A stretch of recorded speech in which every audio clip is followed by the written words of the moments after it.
अस्सलाम वालेकुम। आज हम डिस्कस करेंगे advantages of database management system.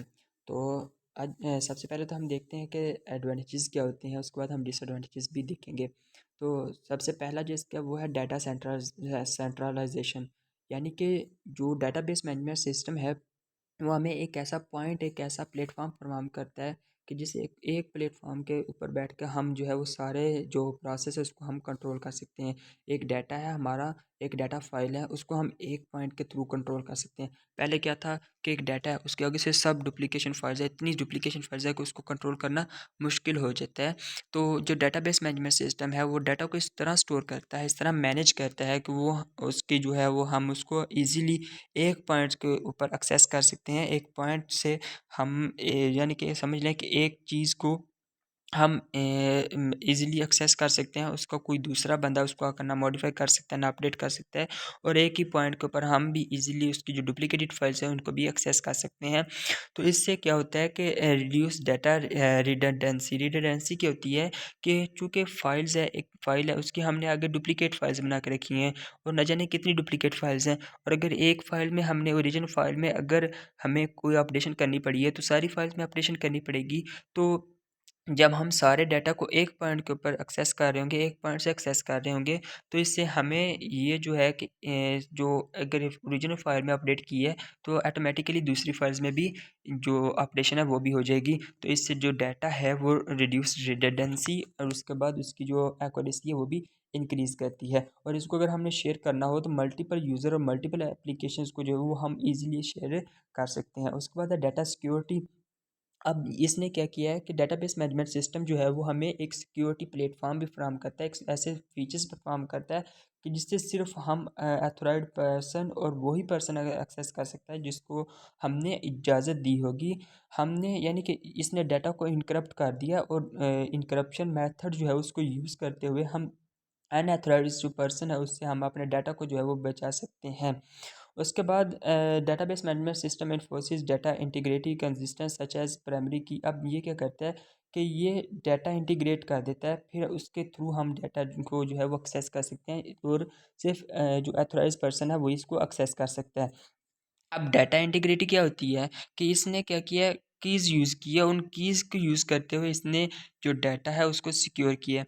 वो कीज़ कौन सी हो सकती है? प्राइमरी की हो सकती है, फॉरेन की हो सकती है। तो इस तरह उसने डाटा को बेसिकली सिक्योर किया। उसके बाद data independence, database provide abstractions layer that separate the logical structure of the database from its physical storage, allowing change to the database.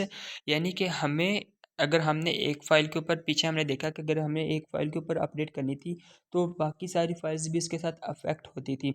लेकिन डेटाबेस मैनेजमेंट सिस्टम में अगर हमने डाटा को स्टोर करवाया है तो वो दूसरी फाइल्स को अपडेट किए बगैर, दूसरी एप्लीकेशंस को अपने जो है डिस्टर्ब किए बगैर हम उसको ईजिली जो है वो अपडेट भी कर सकते हैं। तो इसके एडवांटेजेस में हमने देखा कि एक तो ये कि ये डाटा को सिक्योरिटी फ्राहम करता है, कोई भी अनऑथराइज्ड पर्सन हमारे डाटा को एक्सेस नहीं कर सकता। उसके बाद हमने देखा कि ये किस तरह सिक्योर करता है डाटा इंटीग्रिटी के थ्रू, यानी कि कीज़ को यूज़ करते हुए, प्राइमरी की, फॉरेन की कीज़ और इस तरह की जो कीज़ है उनको यूज़ करते हुए। इससे डाटा की रिडंडेंसी डिक्रीज़ होती है, यानी कि हम ईज़िली हर फाइल्स को जो है वो एक्सेस कर सकते हैं। उसके बाद अगर हमने किसी एक को अपडेट करना है तो दूसरी भी ऑटोमेटिकली अपडेट हो जाएगी। उसके बाद अब इसके जैसे कि हर पिक के 2 जो है रुख होते हैं, तो एडवांटेजेस भी हैं और डिसएडवांटेजेस भी हैं। डिसएडवांटेजेस कौन से हैं? सबसे पहला तो है कम्प्लेक्सिटी।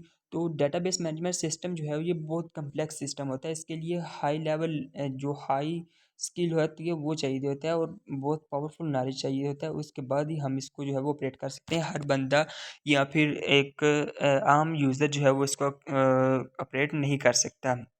उसके बाद ज़ाहिर-सी बात है कि अब डेटाबेस मैनेजमेंट सिस्टम जो है, उसके लिए जो जो सॉफ्टवेयर है या जो उसका हार्डवेयर इंफ्रास्ट्रक्चर है, यानी कि जो उसकी इसका जो हार्डवेयर मटेरियल है, उसके बाद जो उसमें हमने जो सॉफ्टवेयर इंस्टॉल करना है, ये बहुत ज़्यादा एक्सपेंसिव है।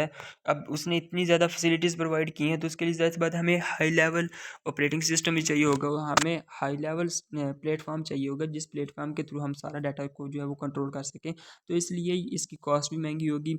ये ज़्यादा जो है वो एक्सपेंसिव होगा। इसको सिर्फ आम यूज़र जो है वो उसको एक्सेस नहीं कर सकता। और उसके बाद अगर हमारा एक पॉइंट के ऊपर जो है वो फेल हुआ है, एक पॉइंट हमारा मिस हो गया है, तो वो बाकी जो डाटा है वो सारा हमारा इंटरप्ट हो सकता है। हो सकता है कि हमारा सारा डाटा जो है उस एक गलती की वजह से हमारा सारा डाटा जो है वो लॉस हो जाए। तो इसलिए इसको ऑपरेट करने के लिए हमें जो बहुत ज़्यादा नॉलेज चाहिए होता है, उसके बाद हाई लेवल स्किल चाहिए होती है। एक मास्टर लेवल जो स्किल होती है वो चाहिए होती है, ताकि एक छोटी सी गलती जो है हमारा डाटा लॉस का, और इतने ज़्यादा एफर्ट हमारी जो सारा हो सकता है हमने सारी फाइल रेडी कर ली हो, लेकिन आखिर में आके हमसे छोटी सी गलती हुई, उससे हमारा सारा डाटा जो है वो लॉस हो गया।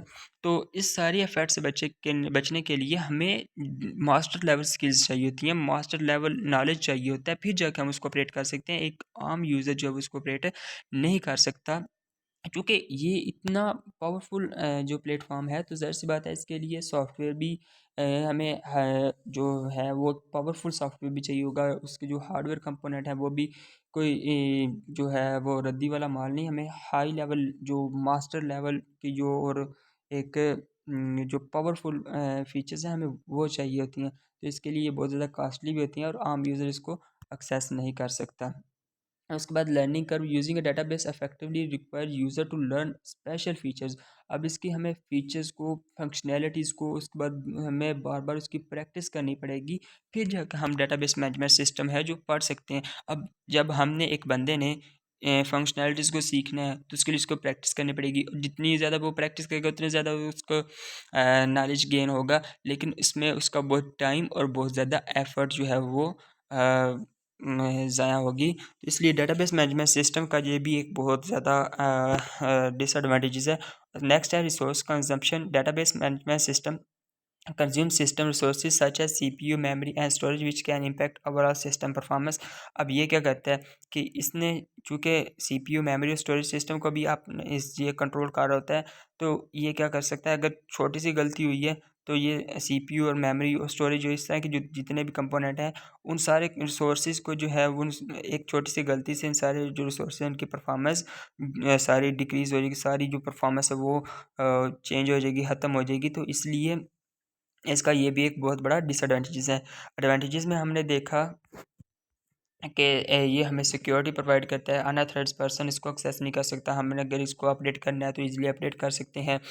और उसके बाद इस डिसएडवांटेजेस में देखा कि अगर हमारे पास सिंगल पॉइंट भी रह गया है, तो सिंगल पॉइंट्स की गलती की वजह से ये सारा डाटा हमारा लॉस हो सकता है। ये बहुत ज़्यादा कम्प्लेक्स होता है, इसके एल्गोरिदम्स बहुत ज़्यादा कम्प्लेक्स होते हैं, चूँकि ये डाटा को सिक्योर करता है, डाटा को इनक्रप्ट कर रहा था। उसका अगला वाला जो यूज़र है उसको भी डिक्रिप्ट करने के लिए कीज़ चाहिए होती हैं, तो ये बहुत ज़्यादा कम्प्लेक्स होता है, इसकी कॉस्ट बहुत ज़्यादा हाई होती है। उसके बाद इसको सीखने के लिए बहुत ज़्यादा हमें एफ़र्ट करनी पड़ती है स्किल्स गेन करने के लिए, तो इसलिए जो इसका लर्निंग कर्व जो है ये भी एक बेसिकली डिसएडवांटेजेस है।